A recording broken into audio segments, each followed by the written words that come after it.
চিত্রনায়ক জয় চৌধুরী এবং বাংলাদেশ চলচ্চিত্র শিল্পী সমিতির সাধারণ সম্পাদক। আজকে আমি এখানে কোনো আর্টিস্ট হিসাবে আসিনি আপনাদের সামনে, আমি একজন বিজনেসম্যান হিসাবে আসছি। যদিও এর আগেও আমার বিজনেস যখন স্টার্ট করেছি আপনারা সবাই প্রথম থেকেই সেই সুগার হ্যাভেন থেকে শুরু করে সবাই আমাকে অনেক সাপোর্ট দিয়েছেন। সেই ভালোবাসা এবং সেই আস্থার জায়গা থেকে আপনাদেরকে আজকে আমি ইনভাইট করেছি। আজকে আগস্ট 4 আগস্ট আজকে আমরা তৃপ্তি, আপনারা দেখছেন হয়তো পিছনে একটা আছে তৃপ্তি অটোমোবাইল।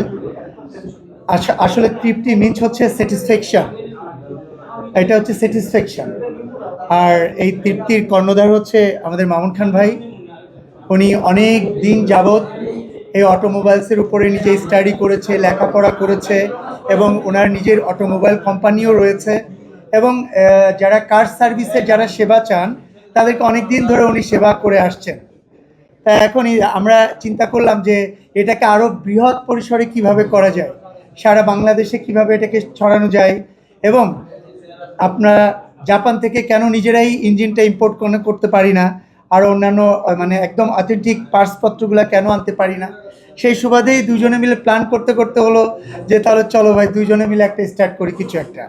তাই যেহেতু তৃপ্তি অনেক আগের বিজনেস, রানিং বিজনেস, তৃপ্তির সঙ্গে অনেকগুলা সিস্টার কনসার্ন আছে, সেখানে আমরা অটোমোবাইলটা আমরা সুন্দরভাবে এমনভাবে চালু করতে চাচ্ছি যে এটা তো নাম্বার 1 অলরেডি সার্ভিসিং হয়ে গেছে, কার সার্ভিসিং হাউস তৃপ্তি। এটার সঙ্গে কিভাবে আরও ভালো কিছু করা যায়, শুধু এটা আমাদের জন্যই না, আমরা আর্টিস্টের জন্যই না, আপনারা যারা আছেন আপনাদের জন্য স্পেশালভাবে সাপোর্ট থাকবে তৃপ্তির তরফ থেকে, যে আপনাদেরকে কিভাবে আপনাদের যাদের কার আছে কারকে কিভাবে সুন্দরভাবে সাপোর্ট করা যায়, সুন্দরভাবে মেকানিক্যালভাবে সাপোর্ট দেওয়া যায়, অটোমোবাইলে আকারে সাপোর্ট দেওয়া যায়। আমরা সবাই মিলে চেষ্টা করব আপনাদের পাশে থাকার জন্য। আমরা আগে মামুন ভাইকে পরিচয় করা দিচ্ছি, উনি কর্ণধার, উনি এটার মালিক এবং আজকে থেকে হয়তোবা ওনার এই ভালো কাজের বা বিজনেসের সারথি হিসাবে আমি হয়তোবা জয়েন করবো আর কি, হয়তোবা না, ইয়েস ইনশাআল্লাহ।